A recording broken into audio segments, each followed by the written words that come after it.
Hello guys, good morning. Ito na yung garden ko. Update ko lang. Lagi kong kinakultivate araw-araw. So yan yung tinatanim ko na nung una, patatas. Saka ito naman. Ayan, update lang. So ako lang nagbubungkal niyan. So ayan. Ayan yung chayote ko. Ano na lang. 3 lang yung nabubuhay. Ayan. Pero okay naman yung dahon niya ngayon. So naman yung dahon niya okay na. Parang nabigla lang nung galing sa loob. Ito yung strawberry na bago kong tanim. So ayan. Malawak naman yung garden ko. I spend my time dito sa garden ko. Hindi pa ako tapos. Tapos nagmo-mower pa ako doon. Dami kong ginagawa. Tapos dito. Wala na akong time. Tapos work pa.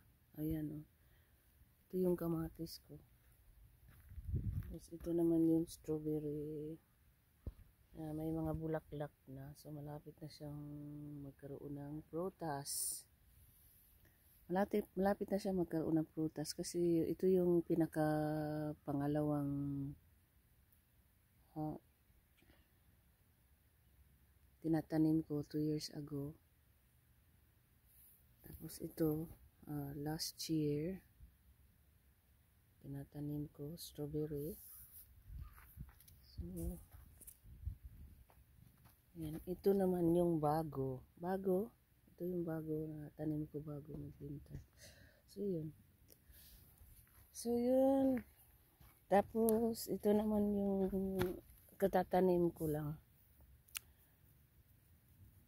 Ayan. So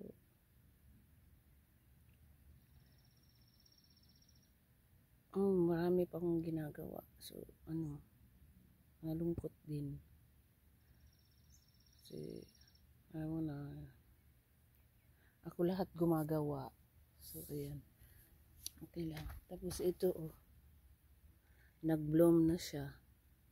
Tapos meron pa 3 plat doon. Tapos meron akong talong. So marami akong tanim. So yun.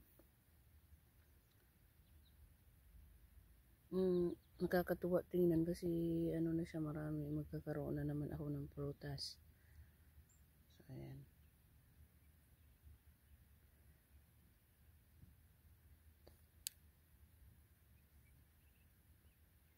So pabilisan. Hindi ako nagtanim ng ngayon, yung beans. So tingnan ko lang kung may mabibili pa ako. Tapos ikapit ko na lang doon sa gilid sa doon banda. So yun lang at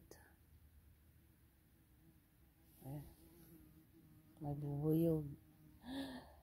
Malapit. Hindi naman siya na pag hindi mo naman sasaktan. So yun lang at have a good day. So pala, marami din akong cucumber sa loob. So ayan doon. So yun lang at have a good day.